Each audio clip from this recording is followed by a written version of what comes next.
Hello everyone, this is Hesam and right now I'm in my studio room 740 and I'm going to introduce myself, but before that I want to tell you something important about the meaning of art for me.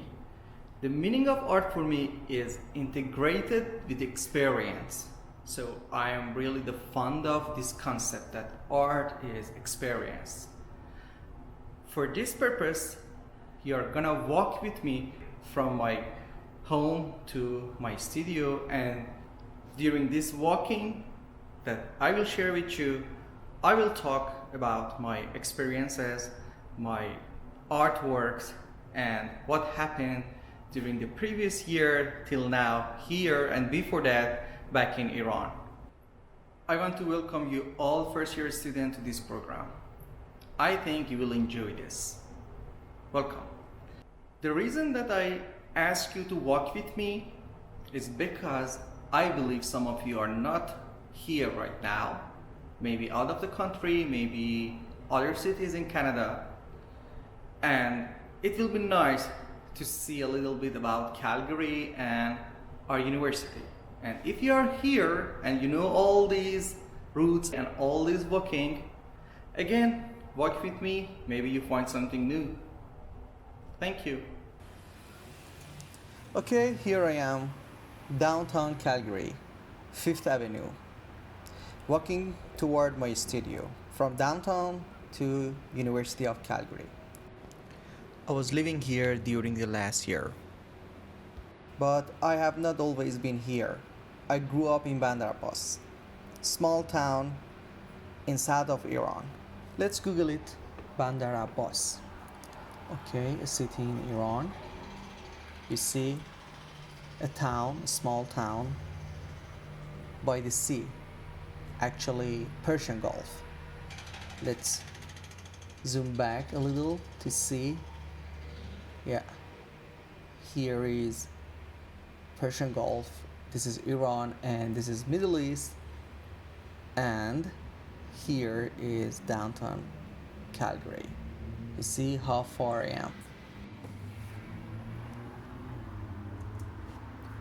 You may say, so what? Why should we see the Google map and know where do you live or where you were living?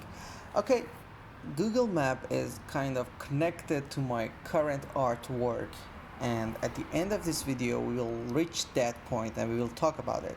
So all of these things are part of my lived experience, and I believe our works are always connected to our lived experiences. For example, last year we were asked to present ourselves in the class, so I used PowerPoint or other things. But this year we are asked to make a video, and I said to myself, why not? Because I can share some of my lived experience, some of my everyday experiences with the others, and they may understand some of my artworks much better. Okay, let's see some of my artworks. I think the best idea for knowing me and seeing my works is going to my website. So here is my website, www.hesamrezaei.com.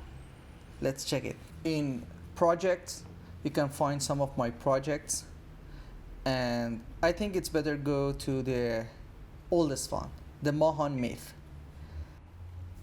Mahan myth is my final thesis, is my previous master. I have another master in art, master in photography.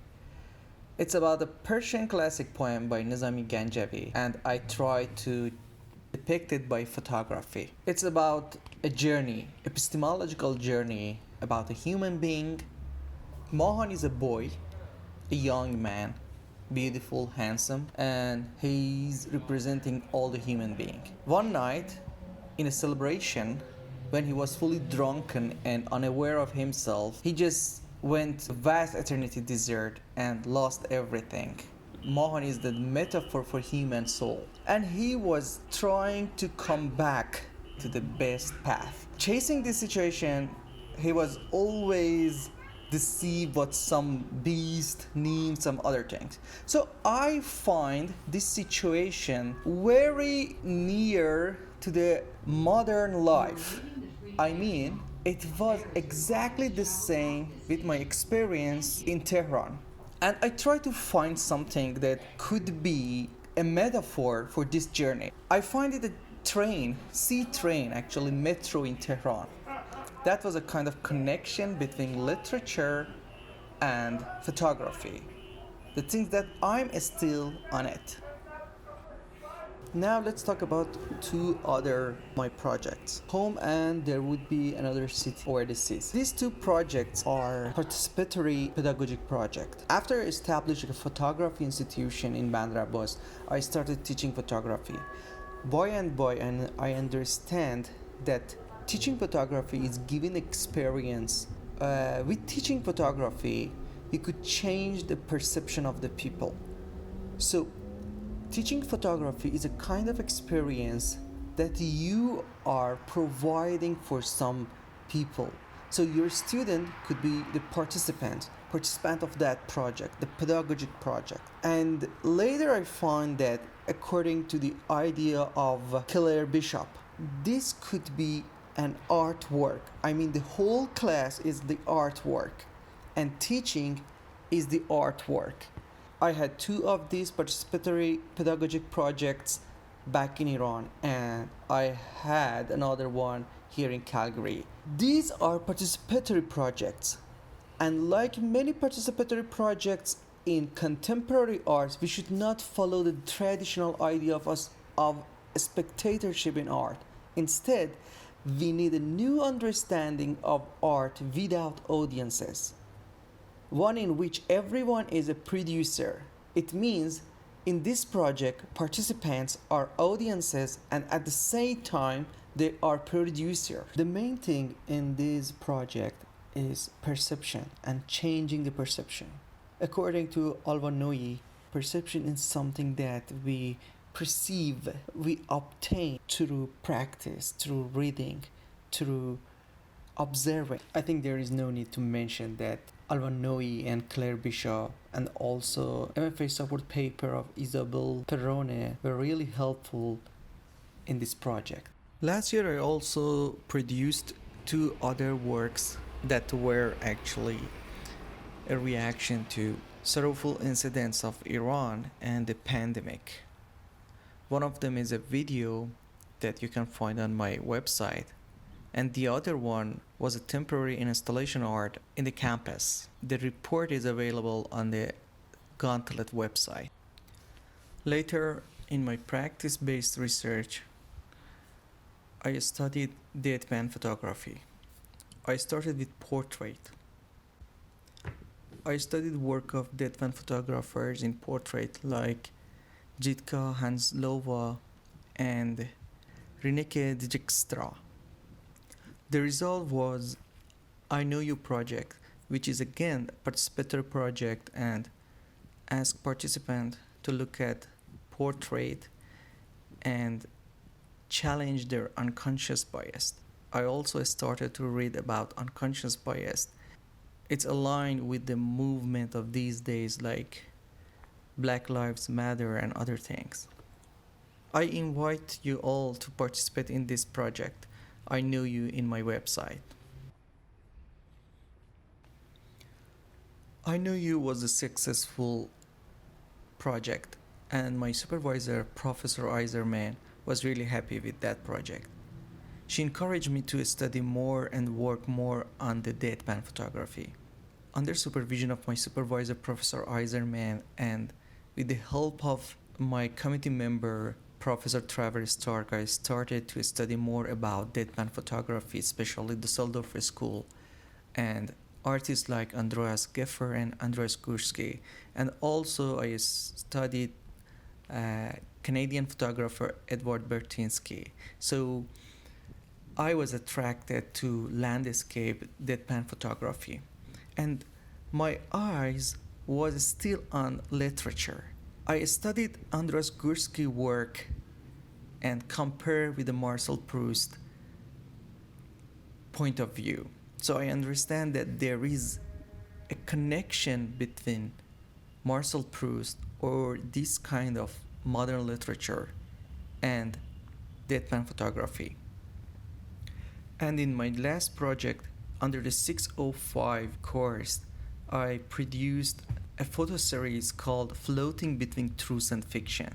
I'm looking at the landscape, the way that writers and novelists look at the life, look at the landscape. And I tried to produce some photos according to my point of view from Calgary.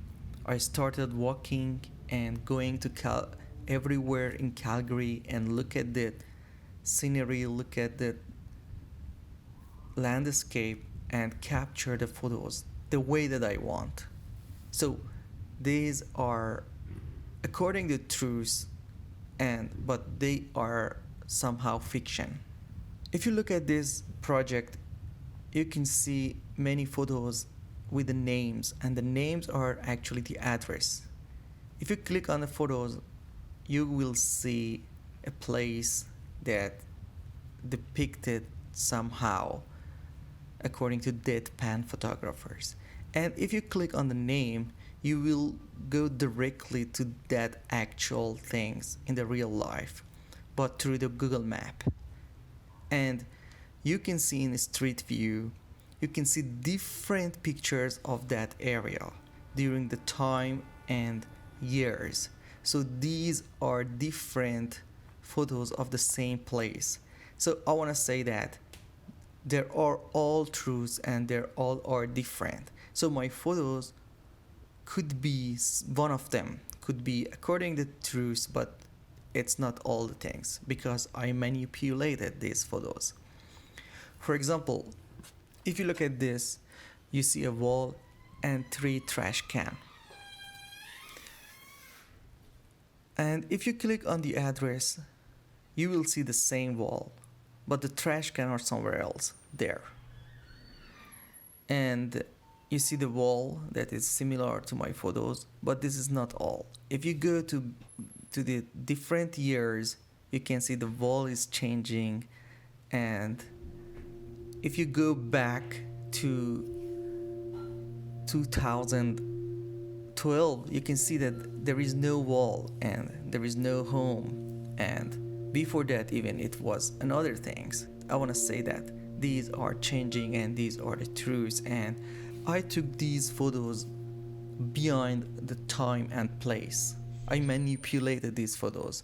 So these are truths and fiction. They're floating between them. You can see the actual picture in the Google Map in different years, different landscape. My photos are mixed up these years the way that I want, the way that I see, according to my perception. Exactly like novelists. According to John Berger, novelists see an incident or something in the real life, then they produce a story according what they want to say or what is their perception from that incident. My photos are in the same way. You see, now we are in the art department. Thank you for being with me till now. Okay, now I want to talk about my upcoming project. My upcoming project is again on deadpan photography. And in my practice-based research, I want to study the capacity of deadpan photography in communication. And this is a collaboration with 1 or 2 photographers in Iran. I will ask them to take some kind of photos that I want on deadpan photography of people, and I will also take some photos of the people here. We exchange the photos and we try to communicate through photography between the models. I mean, I try to establish a communication through photography between the models. And now we are in my studio. Thank you. Have a good one.